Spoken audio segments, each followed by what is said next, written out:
were asking the other day about Frank a little bit, just what you're seeing from him the first couple days, some of the confidence from the summer carry over a little bit? Yeah, I think he's coming in with a whole fresh mindset.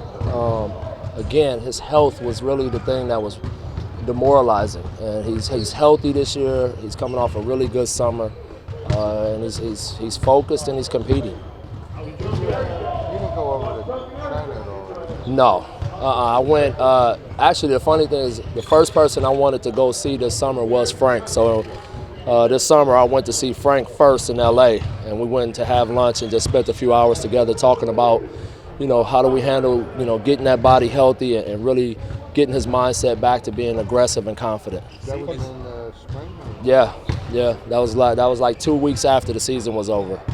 I went up there to see him, and then I went again in I want to say it was right before he had to go get with his team in France to Dallas, and spent some time with him in Dallas as well, just to reiterate that message to him that, got a lot of confidence in you, play free, leave everything behind you. When you see him in the fourth quarter of that U.S. game, it seemed like he's doing that. Is that pleasing to you to see? Yeah, I think that's what he needed. He needed to feel that success. He needed to see that ball go through the net a few times. And to beat the USA team, just for him and for all of his teammates, I know that was a big moment. And the fact that he was the catalyst of that really, really did some good stuff for his confidence. Watching the way that France used him, is there anything that you was able to Yeah, I see studied the heck out of him, and it's really what I've always said about him. He can be on the ball, he can be off the ball, he can guard multiple guys on the court. I feel like it's limiting him by trying to just pigeonhole him into one position, and I stole a couple of their sets too. Were you just watching that U.S. game, or did you watch? I watched almost every. I think I watched, I would say 90% of the games, his games.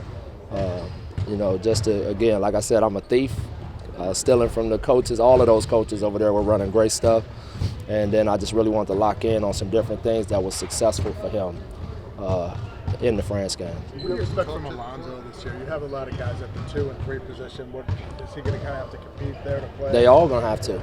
I mean, it's like I said before, we're 2 and 3 deep at almost every position now, and guys are really going to have to fight to get those minutes, and that fight is just going to make us a better team overall. For Allonzo specifically, what are you looking to see? One, I want to see him getting his 3 ball off more and not depending on playing off the dribble so much. Being willing to move the ball when the play calls for it, and then becoming a better rebounder from the guard position.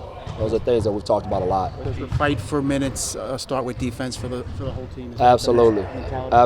Even this morning, this was our non-contact practice pretty much, but we started the first hour with just our defensive rotations, our coverages, our language, and then we got into some details of out-of-bounds plays that we're going to run in our early offense. Mitchell talked yesterday about shooting threes, and that was something you worked on. Was that something you guys were in touch with about over the summer? We started developing that last year. It can do nothing but help them.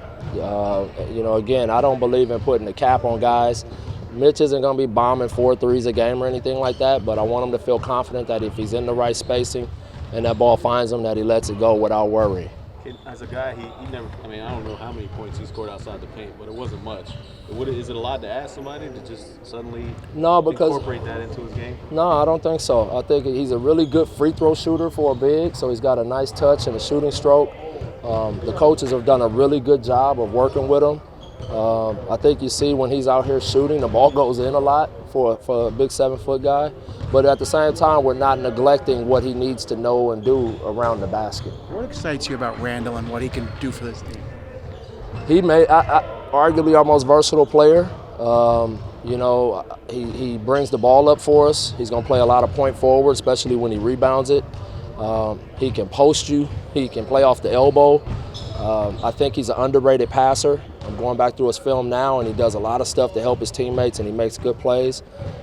He understands the challenge that I'm putting to him is leadership, defense, and making his teammates better. I wasn't here Monday, so I apologize if you addressed this already, but some of those 3rd and 4th year guys, the team has the option for next year. some of them get picked up already.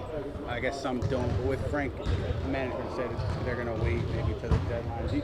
What do you want to see, or what do you guys want to see in this? Is it like I'm not concerned. I'm not even thinking about the contract as much. I'm leaving that to Scott and them. What I'm seeing out of him already is what I wanted to see. Is him coming in, competing his butt off with a healthy body and a clear mind. And that'll work itself out however they're going to do it. But I've been really happy with the way he's attacked camp. And the groin is healthy. Yeah, he's showing no signs of pain or anything like that, so that's real positive. He wasn't able to do any of those voluntary scrimmages, though, right? Yeah, and y'all keep calling them scrimmages. It's pickup. It's not a scrimmage. We had guests and everybody could come, and we had Swaggy P came in and played with us one day. I mean, it was open to all NBA players to come play pickup. It wasn't like a closed, organized thing. It was just we just provide them a space to go play. And that way they can get running up and down the court and get to know each other. But no, he wasn't able to do it because most of that time was August and he was with his team. Last year, you guys were top 5 in the league in pick and rolls run offensively. How do you think the offense is going to run this year? I know you said pace, but I mean in the half. Way more diversity in the offense. More screen-aways, more cross screens. Different motion movements, because again, we got a lot of different pieces now, and I want everyone to feel actively involved in the offense.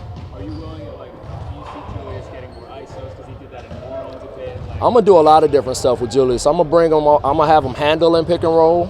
I'm gonna have him setting pick and rolls. He'll post and ice, and I'll run pin downs for him, cross screens and pin downs. So, for a guy like that with that kind of talent, I want to be able to move him around and utilize a skill set from different parts of the floor.